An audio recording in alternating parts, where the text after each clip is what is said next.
کیونکہ اسی مال سے تمہاری زندگی قائم ہے. کتنے عجیب الفاظ ہیں قرآن کے. اس لیے مال کی حفاظت کرو یتیم کے کہ مال سے انسان کی زندگی قائم ہے. مال نہیں ہے تو کھائے گا کہاں سے, پہنے گا کہاں سے, رشتہ کیسے ہوگا, بچوں کے خرچے, بیسیوں قسم کے مسائل ہیں.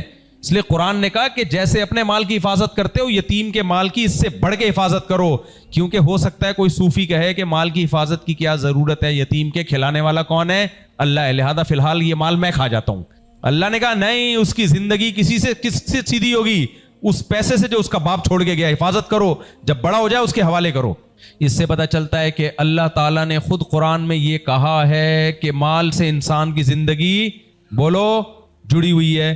تو جو چیز ہماری ضرورت ہے اللہ اس سے محبت سے ہمیں منع کریں گے؟ بولو نا, نہیں. تو جب شریعت میں کہا جاتا ہے نا مال کی محبت نہ ہو, تو یہاں محبت سے مراد ہے اعتدال سے بڑی ہوئی محبت. اعتدال سے بڑی ہوئی محبت, کہ اسی کو اپنا باپ بنا لو, سب کچھ اسی کو, اور تھوڑا سا مالی نقصان ہوا تو ڈپریشن میں جا رہے ہو. بھائی جتنا دنیا میں رہنا ہے اتنی محبت کرو. رہنا ہے 10-20 سال, 30 سال, 40 سال, اس سے زیادہ تھوڑی رہنا ہے. اور ہماری ضرورت کتنی ہے؟ صبح شام 2 وقت کی روٹی مل جائے, سر چھپانے کو جگہ مل جائے, جسم کسی بڑی بیماری سے پاک ہو. تو نبی نے فرمایا جس کو یہ 3 نعمتیں مل جائیں, حدیث کا مفہوم ہے, تو گویا اللہ نے ساری دنیا کی دولت سمیٹ کے اس کو دے دی ہے. تو بس وہ اب خوش زندگی گزارے. اضافی آ رہا ہے خوش ہو جائے, نہیں آ رہا ٹینشن نہ لے. تو یہ ہے اعتدال. تو جب بھی پرانے زمانے میں اہل اللہ کی طرف سے کسی کو خلافت ملتی تھی تو اس میں 3 چیزیں دیکھی جاتی تھی کہ اس شخص میں جس کو ہم اپنا نائب بنا رہے ہیں, پہلی چیز اس میں حب جاہ نہ ہو.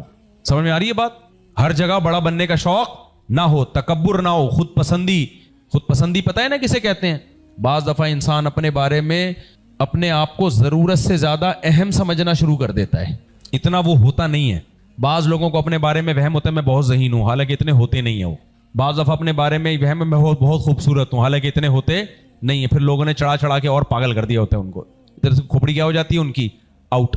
بعض دفعہ وہ سمجھ رہے ہوتے ہیں کہ میرا زندہ رہنا اسلام میں سب سے زیادہ ضروری ہے, قوم کے لیے میری زندگی سب سے زیادہ ضروری ہے. حالانکہ وہ ہلاک ہو جاتے ہیں, قوم پھر بھی بہترین طریقے سے چل رہی ہوتی ہے. تو اپنے بارے میں خوش فہمیوں میں کچھ لوگ مبتلا ہو جاتے ہیں, تو یہ کیا کہلاتی ہے؟ خود پسندی, جس کو عربی میں کہتے ہیں عجب. یہ بھی بڑی خطرناک بیماری ہے. شیطان میں یہ خود پسندی تھی یا نہیں تھی؟ وہ سمجھنے لگا تھا کہ میری ویلیو اللہ کی نظر میں اتنی زیادہ ہو گئی ہے, میں اتنا مقرب بن چکا ہوں کہ میں اگر آدم کو سجدہ نہیں کروں گا تو اس سے کوئی فرق پڑنے والا نہیں ہے. اللہ نے 2 منٹ میں اس کو بتا دیا کہ تو ہے میرا بندہ, جب میں کہہ رہا ہوں سجدہ کر تو تجھے کرنا پڑے گا, نہیں کرے گا نکل یہاں سے. تبھی تو اس کو غصہ آیا کہ یہ تو میرے لیے, مجھے اندازہ ہی نہیں تھا کہ یہ سزا ملے گی مجھے. تو اس سے پتہ چلتا ہے شیطان خود پسندی میں مبتلا تھا یا نہیں تھا؟ یقیناً مبتلا تھا. بعض دفعہ انسان اپنے بارے میں بلا وجہ وہ خوش فہمیوں میں مبتلا ہو جاتا ہے. تو 2 چیزیں, ایک حب جاہ, یہ نہیں ہونی چاہیے. یہ میں اس لیے اتنا زور دے رہا ہوں کہ ہم میں سے کسی میں اگر ہے تو ختم کریں اس کو. یہ صرف بزرگ نہیں, نیک بننے کے لیے بھی ضروری ہے, صحیح انسان بننے کے لیے بھی ضروری ہے. اور یہ بیماریاں انسان کو گھن کی طرح کھا جاتی ہیں. تکبر, حب مال یعنی پیسوں کی لالچ اور ہوس, سارا دن پاگلوں کی طرح ڈپریشن میں جاتا ہے دوسروں کا پیسہ دیکھ دیکھ کے.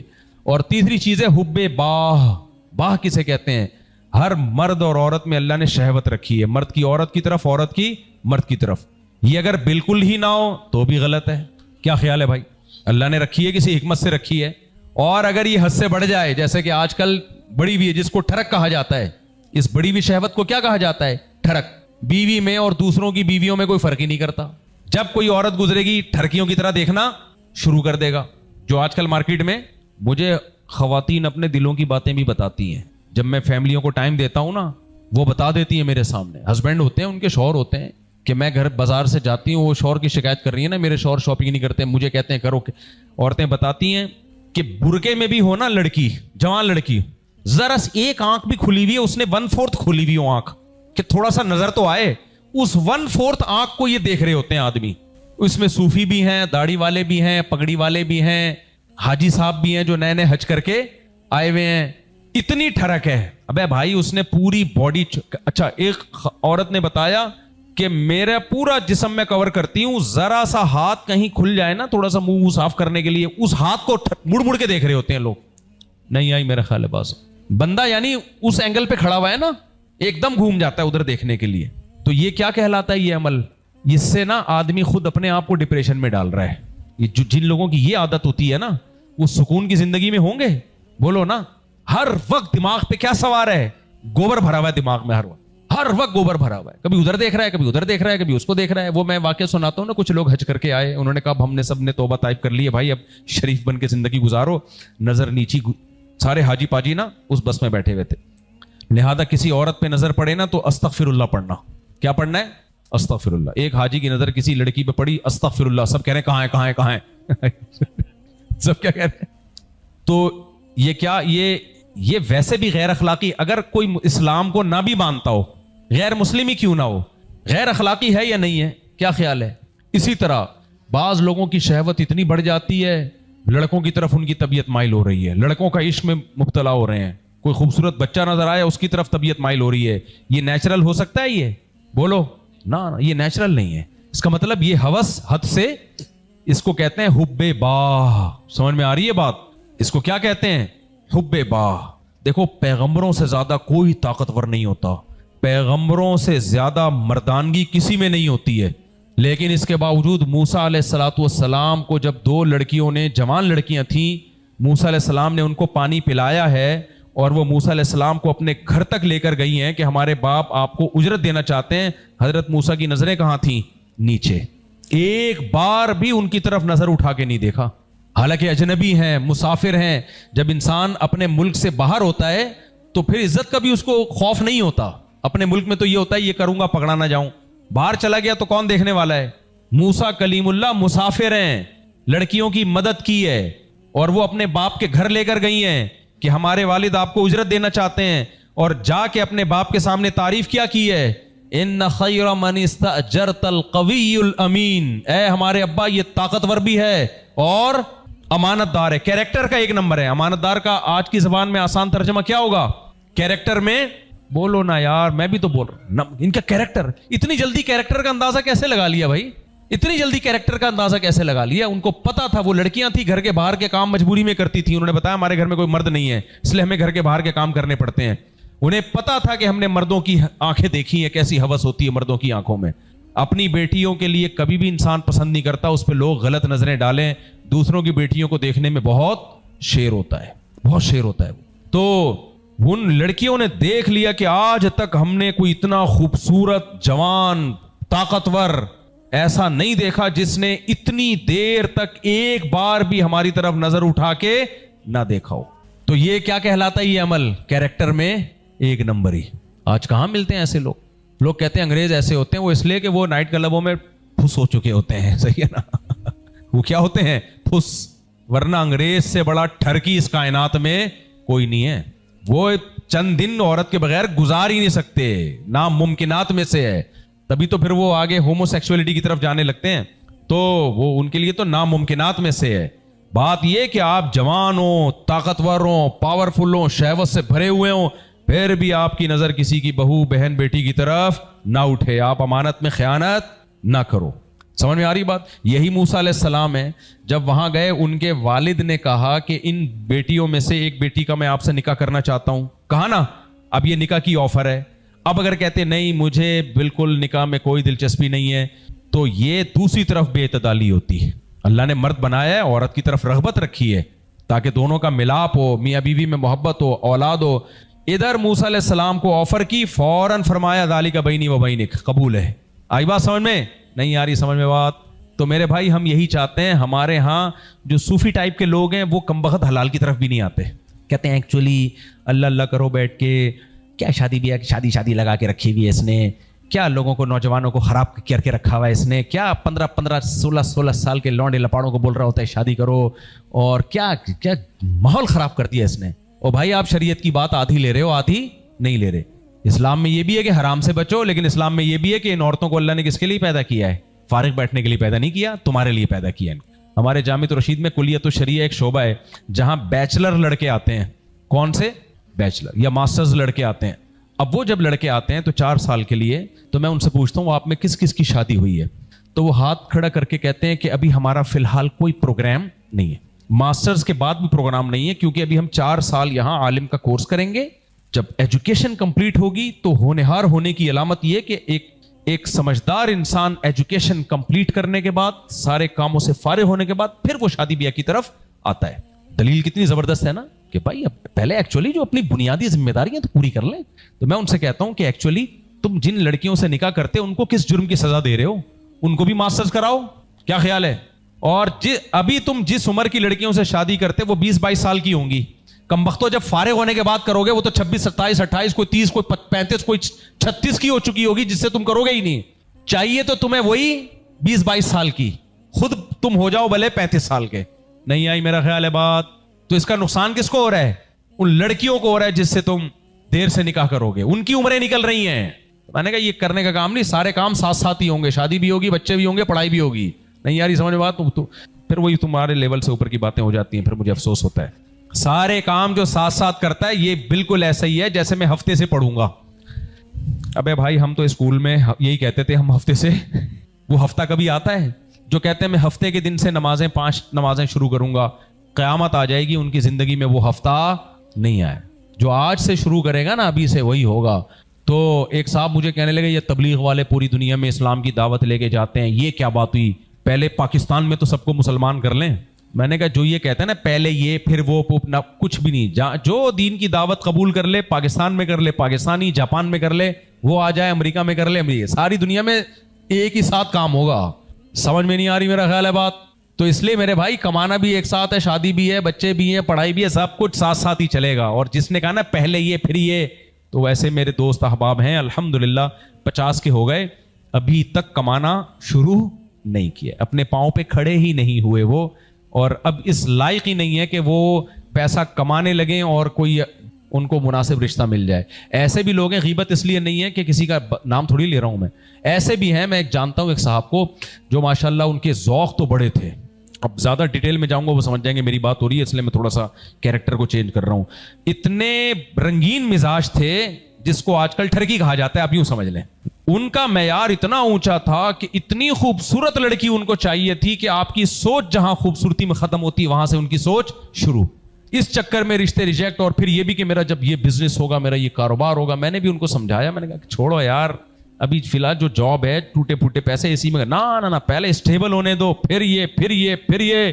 اس کے بعد اب ان کی جب شادی ہوئی ہے, ان کی عمر ماشاءاللہ, یہ میں واقعہ بھی سنا رہا ہوں 25 سال پرانا, 25 سال سے ان کی شادی کی فکر ہو رہی تھی. اب الحمدللہ جب ان کی شادی ہوئی ہے آدمی کہتا ہے تھوڑا سا ٹھہر جاتے تو اور اچھا ہوتا. یعنی ان کو جو رشتہ ملا ہے نا, کیونکہ ان کی عمر بھی صاحب کی زیادہ ہو گئی, پیسے ابھی تک آئے نہیں ہیں. یا تو کوئی جوان دیکھ کے آپ کو کرتا ہے یا پیسہ دے کے کرتا ہے, نہ پیسہ ہے اور نہ جوانی باقی رہی. تو وہ جو بہرحال اللہ ان کے جوڑے کو کامیاب کرے, محبت پیدا کرے میاں بیوی میں. لیکن مجھے خیال یہ آتا ہے کہ مزاج تو آپ کا یہ تھا کہ کوئی ہیروئن ملے آپ کو, تو پھر ثواب کے علاوہ کچھ بھی نہیں ملتا. تو یہ ذہن میں رکھو, سارے کام ایک ساتھ ہوتے ہیں. میں اپنی آپ کو معمول بتاؤں, میں جب یہ سوچتا ہوں نا پہلے یہ تحقیق میری مکمل ہو جائے پھر میں رننگ اسٹارٹ کروں گا, نہیں ہوتا. کاموں کے بیچ میں سے ٹائم نکال کے دوڑ لو یا جم چلے جاؤ, ہو جائے گا. جب میں نے یہ سوچا ہے پہلے یہ پھر یہ, نہ یہ ہوا نہ وہ ہوا, کچھ بھی نہیں ہوا. سارے کام ایک ساتھ ہی ہوتے ہیں, یہ خوب سمجھ لو. تو میں عرض کر رہا تھا, جلدی بات کو کمپلیٹ کرتا ہوں. 3 چیزیں ہیں, حب جاہ, حب مال اور حب باہ. ان تینوں کو کنٹرول کرنا ضروری ہے. تو اس میں میرے شیخ حضرت مفتی رشید احمد صاحب رحمہ اللہ تعالی ایک بات فرمایا کرتے تھے کہ حب باہ بھی گھٹیا بیماری, حب جاہ بھی بری بیماری. یعنی اس کا علاج بہت مشکل ہے. کسی کو مشہور ہونے کا شوق ہو جائے نا, تصوف میں کہا جاتا ہے سب سے مشکل علاج اس شخص کا ہے, کیونکہ یہ بہت خطرناک ہے. جب شوق ہو جائے نا میری ٹانگ ہر جگہ اونچی رہے, اس میں تواضع پیدا کرنا بڑا مشکل ہوتا ہے. تو علاج مشکل ہونے کے اعتبار سے سب سے مشکل حب جاہ ہے. حب باہ بھی آسان ہے, ٹھرکیوں کا علاج بھی آسان ہے اگر وہ کرنا چاہیں. کم وقت چاہتے نہیں ہے نا, اس لیے علاج نہیں ہوتا. چاہیں تو ٹھیک ہو جائیں گے چند دنوں میں. جو حب باہ کے مریض ہیں نا ان کو میں ایک نسخہ بتاتا ہوں, جن کو ٹھڑک ہر وقت لڑکیوں کو جھانک رہا, وہ حضرت فیروز میمن صاحب سے بیعت ہو جائیں, ٹھیک ہو جائیں گے انشاءاللہ. اللہ پہ توکل کر کے گارنٹی سے کہہ رہا ہوں, جس کو یہ بد نظری نہیں چھوٹ رہی نا, یہاں سے کوئی خاتون گزرتی ہے وہاں سے گھر تک پہنچا کے آتا ہے, وہ نظر نیچی نہیں ہو رہی اس سے. کوئی ٹک ٹاک پہ آ گیا بس اسی کو دیکھنے میں لگ جاتا ہے, تو وہ کس سے بیعت ہو جائے؟ حضرت فیروز میمن صاحب سے. پھر بھی اگر اس کی ٹھڑک صحیح نہیں ہوئی تو سمجھ لو کہ کائنات میں اب کوئی اس کی ٹھڑک کو ٹھیک, یا تو وہ بیعت ہونے میں مخلص نہیں ہے, علاج چاہتا ہی نہیں ہے. تو تو ہمارے حضرت فرمایا کرتے تھے کہ حب باہ کا علاج بھی آسان ہے، خاص طور پہ جب نکاح بکا ہو جاتا ہے تو بھی انسان کو بہت فرق پڑ جاتا ہے، جب حلال مل جاتا ہے اس کو تو بھی بہت فرق پڑ جاتا ہے اس کی زندگی میں۔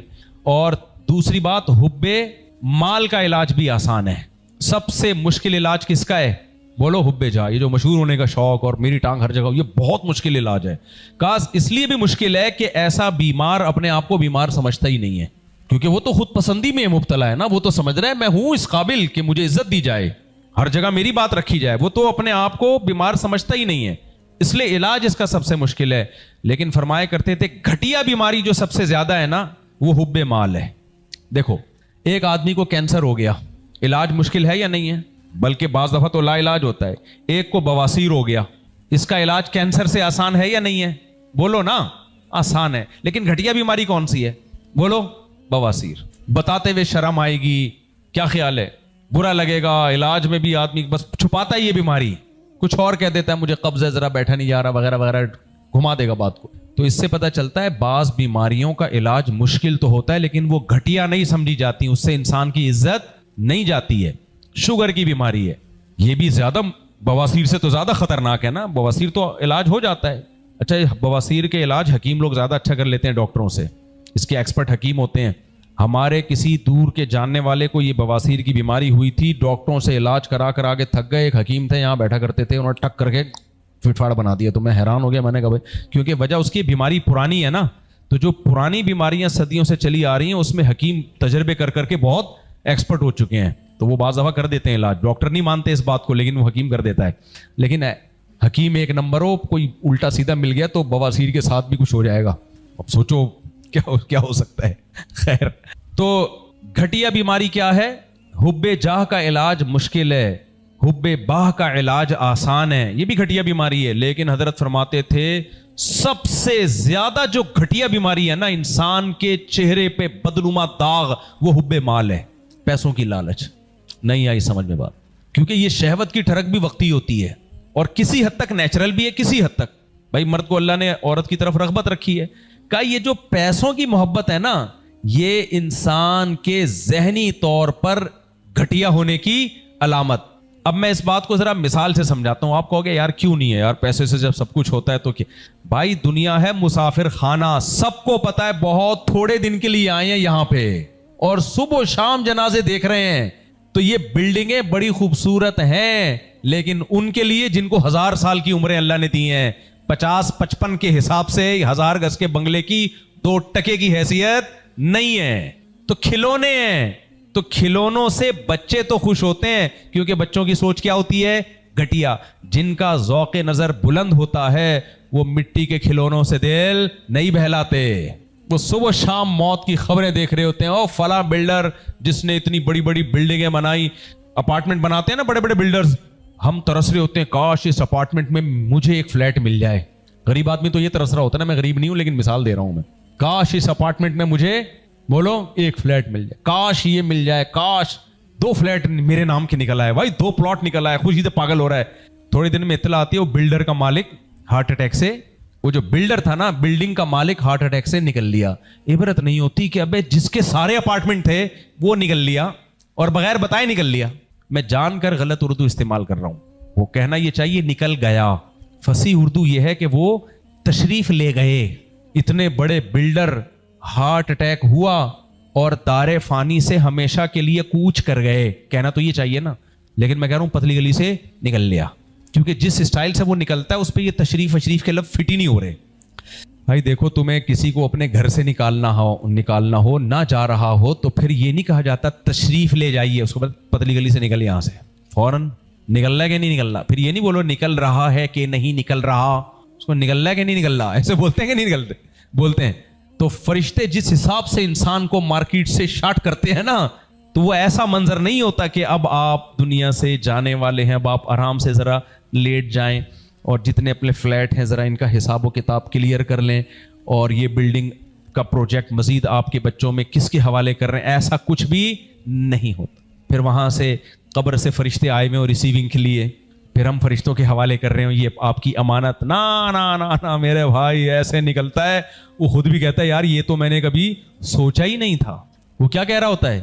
بھئی یہ تو میں نے سوچا ہی نہیں تھا ایسے بھی نکل سکتا ہے انسان, اور سارے ایسے ہی جا رہے ہیں. ابھی اسلام آباد میں کسی ریلیٹو سے ملنے گیا, ان کو کینسر تھا, ڈاکٹروں نے کہہ دیا آپ 1.5 سال سے زیادہ زندہ نہیں رہو گے. تو ہم بھی چلے گئے, ہم نے کہا چلو, بڑے اللہ نے ان کو حوصلہ دیا تھا. حالانکہ ڈاکٹروں نے تو 6 مہینے یا سال کا ٹائم دیا تھا. کیموتھراپی کے لیے گئے ہیں, واپس لاش آئی, ان کی لاش آئی ہے واپس. اب سب کہہ رہے ہیں بھائی یہ تو بولا ہی نہیں تھا ڈاکٹر نے, کم از کم ہمیں یہ اندازہ تھا 6 مہینے سال تو ہوگا, اور جوان آدمی.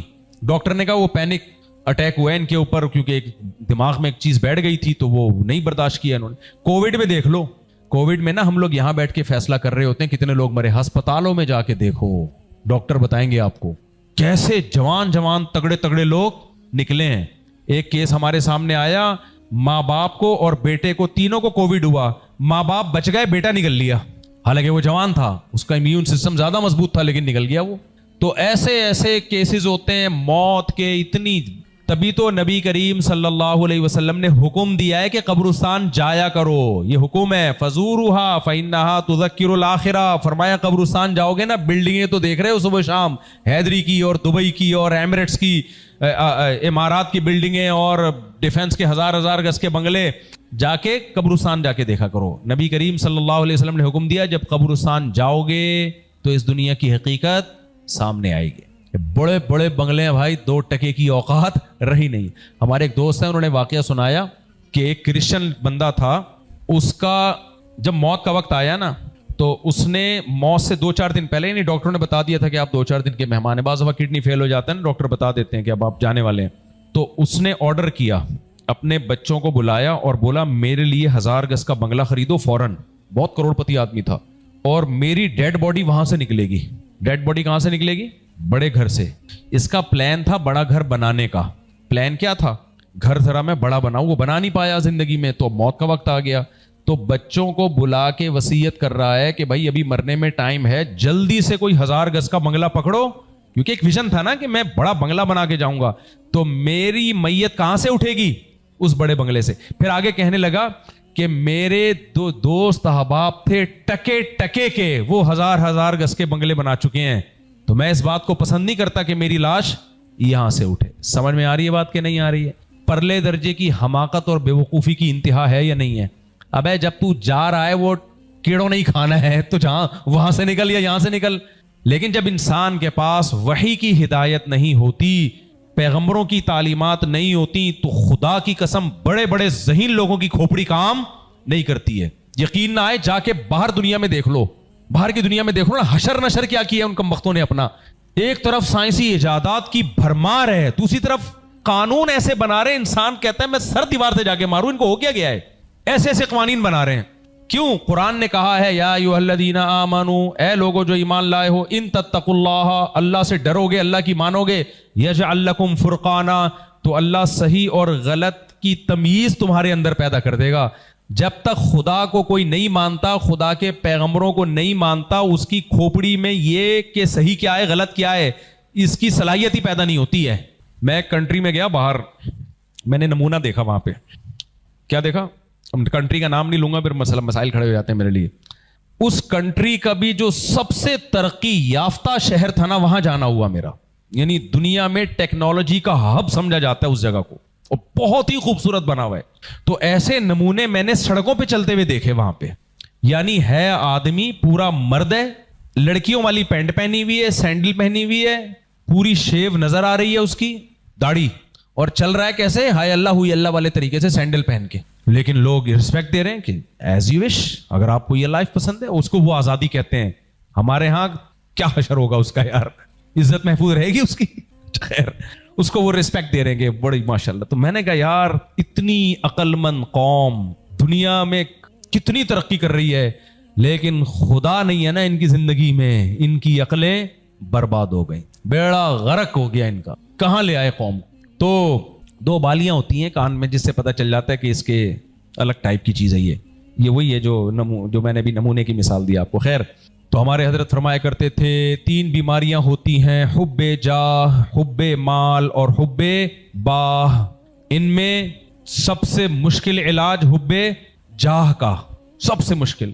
پھر اس کے بعد حب مال کا, پھر اس کے بعد حب باہ, یعنی جو شہوت کی ٹھڑک ہے اس کا علاج بھی مشکل ہے, لیکن پچھلی 2 بیماریوں کی نسبت آسان ہے. مجھے یہ یوتھ کلب والے نا یہ یونیورسٹی میں بہت کام کر رہے ہیں. میں 2 سال پہلے حج پہ گیا, یہ ملے مجھے, وہ جو راجہ ضیاء نام ہے نا ان کا. کہنے لگے مفتی صاحب بڑے اکیلے بیٹھ کے نا ہم لوگ گپ شپ لگا رہے تھے, کہہ رہے یار یونیورسٹیوں کے حالات بہت خراب ہیں. میں نے کہا کیا ہو گیا بھائی؟ کہہ رہے ہیں ایک ماں میرے پاس آئی, کہنے لگی میرے بچے کی گرل فرینڈ ہے تو میں بہت پریشان ہوں. کہتے ہیں میں نے کہا شکر ادا کرو بوائے فرینڈ نہیں ہے. ہمارے ایک دوست ہیں انہوں نے آج بھی اس طرح کا میسج بھیجا. کہہ رہے ہیں ابھی معاملہ اس سے آگے چلا گیا ہے. مجھے لگا یار یہ تھوڑا زیادہ ہو گئی ہے, اتنا بھی نہیں ہے یار. کہہ رہے ہیں میں نے اس کی ماں کو سمجھایا گرل فرینڈ ہے, اس کا حل ہے, شادی وادی ہو سکتی ہے, اس سے ہٹا کے کسی اور لڑکی کی طرف کنورٹ کیا جا سکتا ہے اس کو کہ وہ زیادہ خوبصورت ہے ادھر کر لے, یا شادی کے بعد جیسا بھی ٹھرکی ہو کسی حد تک تو ٹھیک ہو ہی جاتا ہے نا. کیا خیال ہے؟ تو ایک شادی سے ٹھیک نہیں ہوگا, دوسری کرا دیں گے. کہہ رہے لیکن میں نے اس سے کہا کہ شکر ادا کرو بوائے فرینڈ, یعنی یہ تمہارا بچہ کیا چل رہا ہے, ایسا نہ ہو اب آپ لوگ بنانا شروع کر دو کہ ہم تو حرام, گرل فرینڈ بھی حرام ہے, قرآن نے صاف طور پہ منع کیا ہے. اچھا میں یہ بات سن کے حج سے واپس آیا, میں بڑا پریشان کہ یار ایسا بھی ہو رہا ہے. اللہ کی قدرت, ایک فون آیا میرے پاس, مسائل میں تھوڑا کبھی کبھار سن لیتا ہوں. خاتون کا فون آیا, کسی نے بتایا کہ بھئی بہت عرصے سے آپ سے رابطے کی کوشش کر رہی ہے. میں نے فون اٹھایا, میں نے جی ارشاد فرمائی. مفتی صاحب بہت پریشان ہوں. میں نے کہا کیا ہو گیا؟ میرا بیٹا ہے, بار ادھر ہی لانڈی کی خاتون, میرا بیٹا ہے, میری زندگی عذاب بن گئی ہے. میں نے کہا کیا ہو گیا بھائی؟ چرس پی رہا ہے, ہیروئن پی رہا ہے؟ نہیں وہ کہہ رہے میری شادی کرو. تو میں نے کہا تو بہت اچھا کہہ رہے ماشاءاللہ, کر دیں. کہہ رہے نہیں جمشید سے کہہ رہے میری شادی کرو. میں نے کہا میں ہل گیا. میں نے کہا کیا کہہ رہی ہو بھائی؟ تو میں نے کہا شاید بیٹی کو غلطی سے بیٹا لوگ کہہ رہے ہوتے ہیں نا, میرا بیٹا. کہہ رہی یہ لڑکا ہے. میں نے کہا کیا ہو گیا؟ کہہ رہی آپ کو سن کے جو ٹینشن ہوئی ہے سوچو جو میں ماں ہوں مجھ پہ کیا گزر رہی ہوگی. میں نے کہا یہ کیسے اس کو؟ کہہ رہی فیس بک پہ کسی گورے نے خراب کیا ہے اس کو. فیس بک پہ ریکویسٹ قبول کرتے ہیں نا, کسی گورے کی ریکویسٹ آ گئی تھی, اس گورے سے دوستی, اس نے اس کو کیا بنا دیا, گے. اب اس کا دل کس پہ آ رہا ہے؟ ادھر لانڈی ہی کے کوئی جمشید صاحب نہ سمجھے, یہ تو میں نے فرضی نام بتایا جمشید, اس کا نام تو پتہ نہیں کیا تھا, فرض کر لو جمشید تھا وہ. دل کس پہ آ گیا ہے؟ میں نے تو زندگی میں پاکستان میں پہلی دفعہ سنا بھائی یہ ہو رہا ہے. کہنے لگی میں وہ فیس بک پہ اس کو خراب کر دیا کسی نے. میں نے